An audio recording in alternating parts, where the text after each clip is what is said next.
Catholic Views, where we get to know the faith and those who live it. I'm your host, Renee Kranz. Today on the show, we will have Laura Bennett here. She is a convert to the faith. We'll hear about her journey into the church.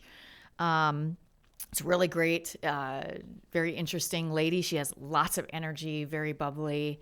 She comes from the evangelical Protestant side of the Protestant church, and she has a message for Catholics, and it's a good one. So she is Catholic, of course, herself now. So she'll also talk to us a little bit about hospitality, which is something we could all do a little better.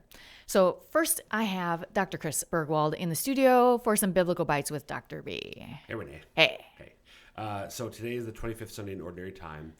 We're going to focus on the gospel again, kind of Okay. just picking up from where we left off last week. Okay. I won't ask you. I don't if you remember, last yeah. week. So last week, Mark's gospel, Jesus and the apostles go to Caesarea Philippi, Yeah. to the north. Yep. Who do people say that I am?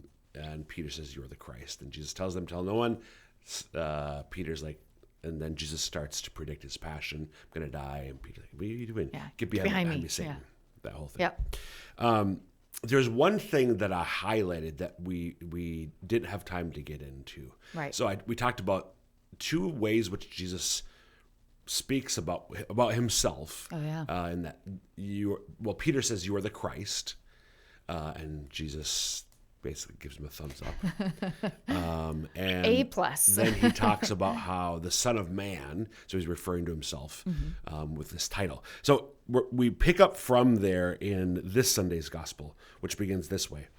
Jesus and his disciples left from there, so that's Caesarea Philippi, and began a journey through Galilee. So Caesarea Philippi is north of Galilee, so they're journeying south. And began a journey through Galilee, but he did not wish anyone to know about it.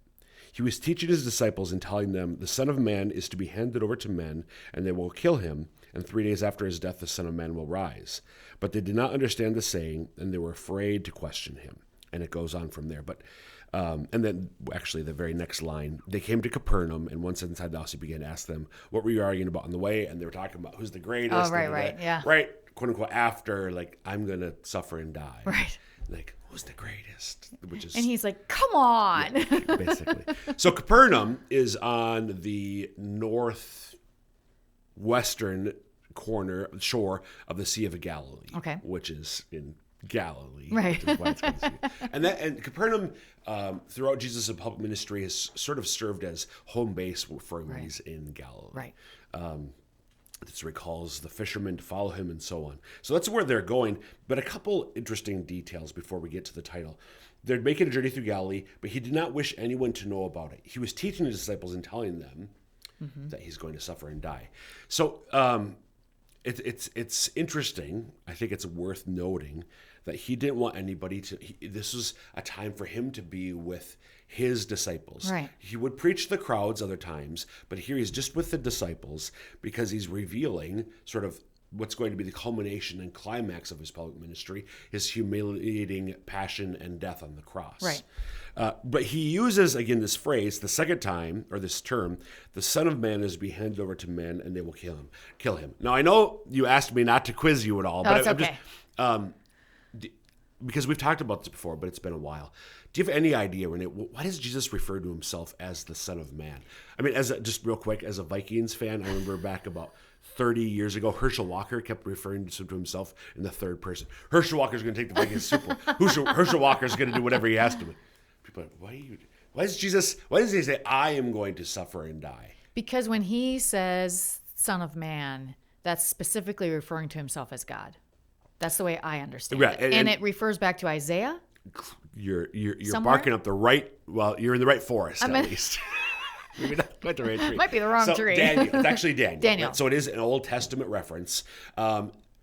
So it's an interesting title because it does have divine connotations. Right. Daniel has this powerful vision in, I think, chapter 7 of his book, where where basically God's seated on the throne and the Son of Man is brought before him, and James is given dominion and so on. But even the way the Son of Man is described, it seems like this is a divine-like figure. Right. So by Jesus, this is the title that Jesus uses to speak of himself more than any other, more than Messiah, more than Son of God. He calls himself the Son of Man because it does hint at his humanity, obvious humanity, but also his divinity. Yeah. Thanks for explaining that, Dr. B. You bet.